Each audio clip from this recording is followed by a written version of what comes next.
kes-kes sindiket pemerdagangan organ yang ramai tak tahu. Baru-baru ini hangat di media sosial mengenai kes penculikan yang sering kali terjadi di mana-mana tempat. Lebih menakutkan lagi apabila kita terdengar bahawa organ orang yang diculik ini akan diambil organnya untuk dijual ke pasaran gelap. Kalau anda nak tahu, harga organ manusia sangat mahal. Contohnya, seperti buah pinggang manusia boleh dijual dengan harga mencecah RM200,000 Malaysia. Mahal bukan? Namun jenayah seperti ini tidak hanya berlaku di Malaysia sahaja, tetapi berlaku juga di negara lain. Video kali ini kami akan kongsikan kes-kes penculikan dan pemerdagangan manusia yang pernah menggegarkan dunia.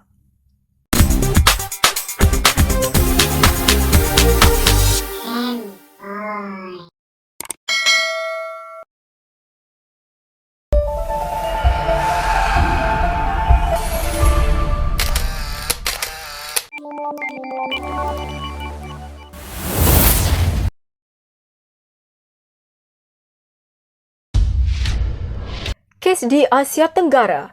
Kes pemerdagangan organ bukan baru terjadi di rantau kita ini, namun aktiviti haram ini dilakukan dengan sangat terancang dan senyap. Menurut pendedahan oleh Setiausaha Agung Pertubuhan Kemanusiaan Masyarakat Antarabangsa Malaysia, Datuk Hishamuddin Hashim, beliau dimaklumkan terdapat ramai mangsa di Laos yang dikurung dan terlibat dengan jenayah sindiket. Sekiranya mereka enggan untuk melakukan jenayah tersebut, mereka diugut akan dijual organ-organ mereka dan pelbagai lagi ugutan yang mengancam nyawa.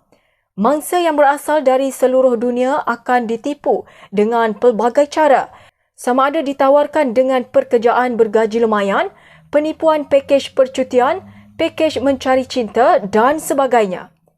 Sebaik sahaja mangsa tertipu, mereka akan dikurung dan dihantar ke Thailand. Selepas tiba di Thailand, mereka akan dihantar ke negara-negara Asia Tenggara lain seperti Laos, Myanmar dan juga Kemboja. Mereka akan diserahkan kepada kumpulan penjenayah tertentu dan dari sinilah mereka akan dilayan seperti hamba abdi. Tiada pekerjaan atau percutian seperti yang dijanjikan. Mereka dipaksa bekerja sebagai skamer ataupun sebagai pelacur. Mangsa akan dipaksa untuk menjana pendapatan untuk kumpulan penjenayah terbabit. Jika tidak, mereka tidak akan diberikan makan, tidak dibenarkan tidur dan yang lebih teruk lagi, akan dipukul dan diseksa. Mangsa memang tidak akan dapat pulang kerana pasport mereka telah dipegang oleh kumpulan ini. Walaupun ada sesetengah dibenarkan berkomunikasi dengan keluarga, namun mereka hanya diberi masa terhad dan setiap perbualan akan dipantau. Lebih memilukan lagi, ada di kalangan mereka akan dijual pada kumpulan lain yang menjalankan aktiviti pemerdagangan organ manusia. Organ mereka akan diambil dan dijual kepada sesiapa sahaja yang mahu.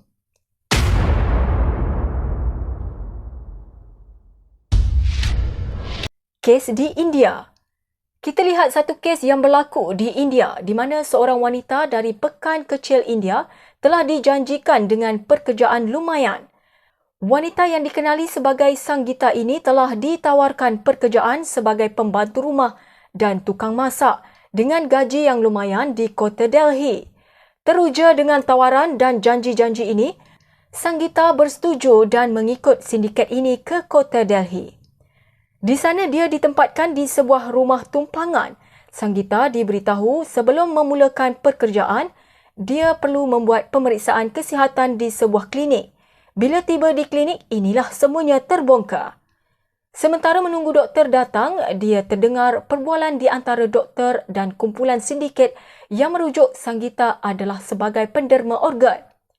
Setelah mendengar perbualan ini, Sangeeta menjadi histeria. Dia menangis tak henti-henti dan meminta untuk dihantar pulang. Ahli sindiket telah menghantar Sangeeta pulang ke kampung. Namun ketika berada di kampung, Sangeeta menyangkakan dia sudah terlepas dari sindiket tersebut. Tetapi dia salah sama sekali. Dia kerap diekori oleh ahli kumpulan tersebut dan diugut untuk mendermakan organnya. Kalau dia tidak menuruti, dia terpaksa membayar kos perjalanan dan penginapan dengan berlipat kali ganda. Merasa diri terancam, dia melaporkan pada pihak polis. Siasatan polis dijalankan dan membawa kepada pembongkaran besar-besaran mengenai aktiviti pemerdagangan organ di India. Ramai yang ditangkap termasuk ahli kumpulan sindiket dan juga doktor-doktor yang terlibat. Di India, menjual organ secara rela ataupun paksa sudah pun menjadi satu kebiasaan. Banyak orang menjual buah pinggang disebabkan terdesak dengan kehidupan khususnya pada golongan miskin. Di sebalik kesempatan inilah sindiket penjualan organ mengambil kesempatan untuk menipu mangsa mereka.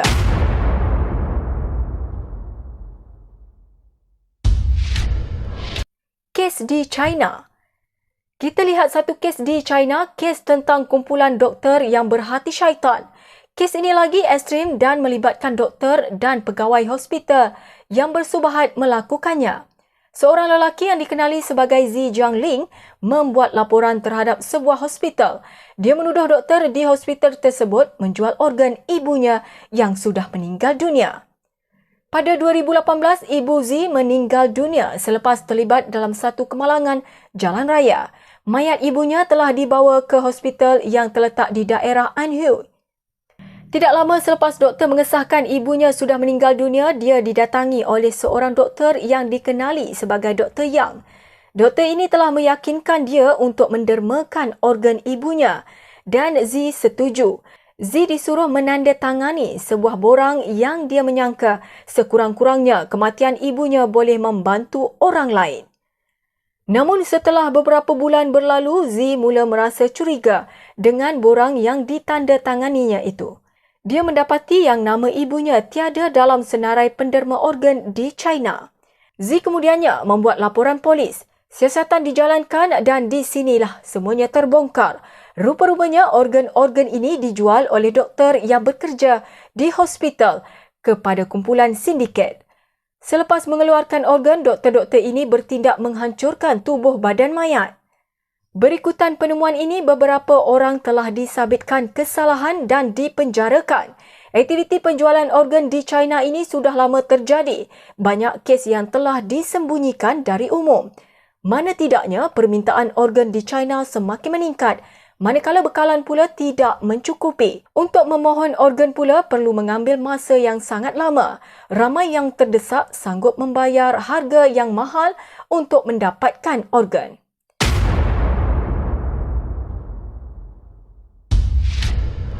Kes di Mexico. Kita lihat lagi satu kes di Mexico. Kes pemerdagangan organ manusia di Mexico bukanlah sesuatu yang asing lagi. Malah sindiket di negara tersebut semakin ganas dari tahun ke tahun. Aktiviti ini tidak dapat dikawal disebabkan struktur negara mereka yang korup. Menurut laporan, antara modus operandi terkenal melibatkan kumpulan pengedar dadah dikenali sebagai Knight Templar. Mereka akan menaiki van bercermin gelap dan berlegar-legar di kawasan perumahan ataupun sekolah. Mereka kemudian akan menculik budak dan meletakkan mereka di dalam peti sejuk yang besar. Kanak-kanak ini kemudian akan dibawa ke sebuah rumah di mana organ mereka akan dikeluarkan.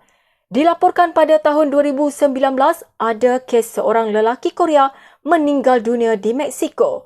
Keluarga meminta agar mayatnya dihantar ke Korea. Sebaik sahaja mayat lelaki ini tiba, keluarganya terkejut bila mereka mendapati mayat tiada otak, perut dan hati.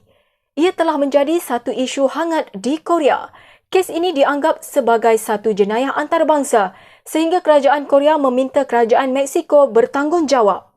Namun begitu, tiada apa-apa tindakan dari kerajaan Mexico.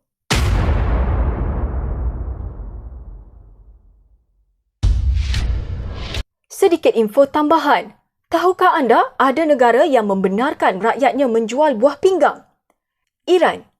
Iran adalah satu-satunya negara yang menghalalkan penjualan buah pinggang.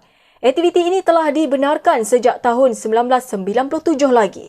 Kerajaan Iran menawarkan sehingga $4,600 iaitu bersamaan RM21,000 untuk satu buah pinggang. Hanya buah pinggang mereka yang berumur 35 tahun ke bawah sahaja diterima.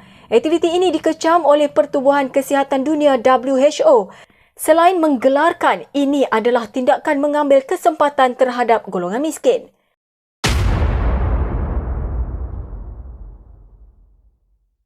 Baiklah, itu sahaja dari kami pada kali ini. Semoga info ini memberikan kesedaran kepada semua pihak agar berhati-hati dalam apa jua keadaan.